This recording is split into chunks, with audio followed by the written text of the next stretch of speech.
Hello, അപ്പോൾ നമ്മൾ ഇന്ന് ജോവിയുടെ ക്ലേ വെച്ചിട്ട് ഒരു ഓർഗനൈസർ ബോക്സ് ആണ് ഉണ്ടാക്കാൻ പോകുന്നത്. കുറേ ആയി ഉണ്ടാക്കണമെന്ന് വിചാരിച്ചിരിക്കുകയാണ്. അപ്പോൾ നമ്മൾ ഇന്ന് ഉണ്ടാക്കാൻ പോവാണ്. നമ്മൾ ഇന്ന് സാധാരണ പോലെ റൗണ്ടിലുള്ള ഓർഗനൈസർ ബോക്സ് അല്ല കേട്ടോ, ഒരു ഹാർട്ട് ഷേപ്പിലുള്ള ഓർഗനൈസർ ബോക്സ് ആണ് ഉണ്ടാക്കാൻ പോകുന്നത്. ജോവിയുടെ ക്ലേ ആയതുകൊണ്ട് തന്നെ അത്ര റിസ്ക് ഇല്ലാണ്ട് നമുക്ക് ഇത് ഉണ്ടാക്കാൻ കഴിഞ്ഞിട്ടുണ്ട് കേട്ടോ. റിസ്ക് ഇല്ലാന്ന് ഉദ്ദേശിച്ചത് നമുക്ക് പെട്ടെന്ന് തന്നെ സ്മൂത്ത് ആയിട്ട് ചെയ്യാൻ പറ്റിയിട്ടുണ്ടായിരുന്നു. പക്ഷെ അത്യാവശ്യം കുറച്ച് സമയം എടുത്തിട്ടുണ്ടായിരുന്നു കേട്ടോ. പിന്നെ ഈ ജാറിന്റെ ടോപ്പ് ഉണ്ടാക്കിയത് എനിക്ക് അത്ര സാറ്റിസ്ഫാക്ഷൻ ആയിട്ടില്ല. കാരണം ഒന്നാമത് നമ്മുടെ ജോവിയുടെ ക്ലേ തീരാനായിട്ടുണ്ടായിരുന്നു. അതുകൊണ്ട് തന്നെ ഞാൻ അത്ര കട്ടിയില്ലാണ്ടായിരുന്നു അത് ചെയ്തിട്ടുണ്ടായിരുന്നത്. അപ്പൊ അതിൻ്റെതായിട്ടുള്ള കുറച്ച് കുറവുകളുണ്ട്. സത്യം പറഞ്ഞാൽ ഈ ക്ലേ വെച്ചിട്ട് ഇങ്ങനെ ഓരോന്ന് ഉണ്ടാക്കുമ്പോൾ നല്ല രസമുണ്ട് കേട്ടോ. നമുക്ക് സമയം പോകുന്നതേ അറിയുന്നുണ്ടായിരുന്നില്ല. പക്ഷെ ചെയ്തു വന്ന് ഇരുട്ടായപ്പോഴാണ് സമയം ഒരുപാടായെന്ന് മനസ്സിലായത്. എനിക്ക് പൊതുവേ ഇങ്ങനെയുള്ള ഓർഗനൈസർ ബോക്സുകൾ ഭയങ്കര ഇഷ്ടമാണ് കേട്ടോ. സാധാരണ ഷോപ്പിലൊക്കെ പോകുമ്പോൾ ഇങ്ങനെയുള്ള ഒരുപാട് വെറൈറ്റി ഓർഗനൈസർ ബോക്സ് ഒക്കെ കാണുമ്പോൾ എനിക്ക് വാങ്ങാൻ തോന്നാറുണ്ട്. പിന്നെ ചില സമയത്ത് നമുക്ക് അതിന്റെ വെയിറ്റ് അത്രയ്ക്ക് അങ്ങോട്ട് ദഹിക്കാത്തോണ്ട് നമ്മൾ അത് അവിടെ വെക്കും. അപ്പൊ അതിനൊക്കെ ഒരു പരിഹാരമായിട്ടാണ് ഞാൻ ഈ ജോവിയുടെ ക്ലേ കണ്ടിട്ടുള്ളത് കേട്ടോ. കാരണം നമുക്ക് ഇഷ്ടമുള്ള സാധനങ്ങൾ നമുക്ക് ഇഷ്ടമുള്ള പോലെ ഉണ്ടാക്കിയെടുക്കാം. പിന്നെ ഞാൻ ഇതിന് പെയിന്റ് അടിച്ചിട്ടില്ല കേട്ടോ. ഒന്നാമത് എനിക്ക് സമയം കിട്ടിയിട്ടില്ല.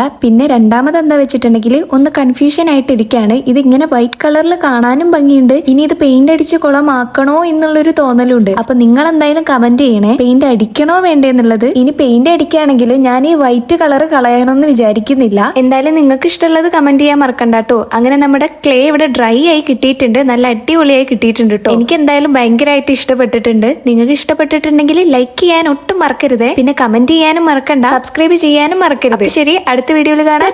ബൈ.